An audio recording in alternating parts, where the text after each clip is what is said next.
If you have graduated high school or you aren't doing PE uniform, I want you to go back to your teacher, give them the firmest handshake you have ever given anyone, and thank them for teaching you how to make realistic goals. Because out of whatever they taught, they emphasize the simplicity of goal making to its finest. In my case, and many others watching this video, it's through the creation of SMART goals. Now, why is goal making important? Well, first and foremost, how can we move forward if we can't acknowledge where we've come from and where we are now? And the best way that we can create the most well-rounded goal, as you can see here, S stands for specificity, M stands for measurable, A stands for achievable, R stands for relevant, and T stands for time. If you're new to goal making in a fitness context, then only focus on one primary goal.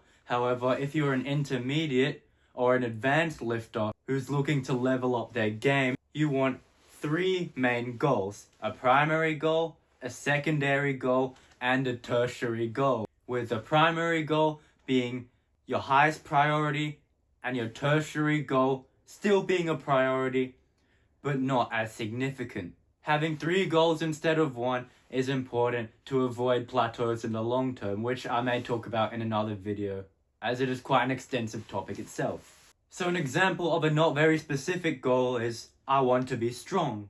Yes, we all want to be strong, but give me more. What do you want to be strong on? And that's where specificity comes in. I want to be strong on dips. Now that is something more specific.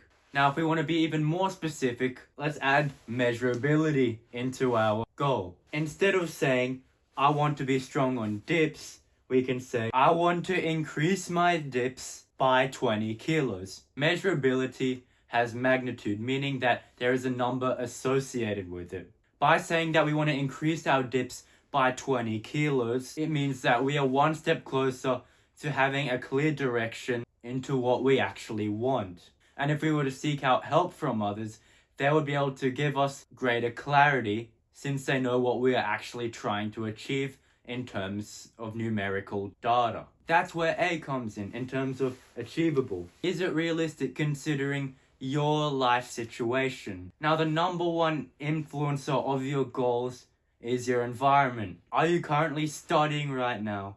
Are you picking the hardest courses available? Are you doing a physically or mentally demanding job? What is your nutrition currently like? What is your lifestyle currently like? There are so many factors that go into how your goal plays out. And I don't know what exactly you are going through. And the best advice I could give you is to reflect on where you are in at life right now and how does it impact you reaching your goal. Based on this, determine whether the goal you've set, or more specifically, the short-term goal you've set, is actually realistic.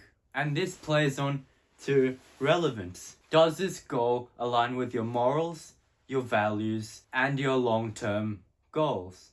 In order to guarantee the success of this short-term goal you're trying to make, its effects must be able to be compounded in order to reach your long-term goal. And your long-term goal isn't as specific as your short-term goals, since it encompasses a broader idea, which for most people is just self-improvement. And these short-term goals, with high specificity, when its effects are compounded, will help you reap the plentiful fruits of the long-term goal. And in order for these effects to actually compound, we need to think about time. When do you actually want to achieve this goal by? And once again, this needs to be realistic. You can say you want to increase your dips by 20 kilos, but it's not realistic if you say, I want to increase my dip by 20 kilos in 1 week. That's just not possible.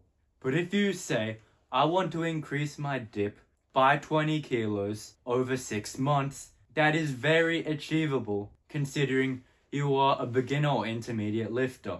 It's important to mention that allocating time periods is necessary because what brought you from point A to point B won't bring you to point C. What I mean by this is you'll make progress in the gym or in any sport in the first 6 months because you're just showing up.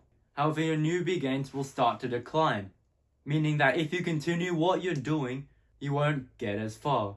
And by creating a SMART goal, you won't be stuck for months without any progress. Overall, I want you to think of every letter in the SMART goal acronym as an addition of the last. By implementing specifics, you are creating a goal. By implementing measurability, you are being even more specific with your goal. By including achievability, you're being even more specific with your goal. By including relevance, you're being even more specific with your goal. And including time, you have created the most perfect goal ever, and a goal that you are more likely to stick to than just creating a goal only of S.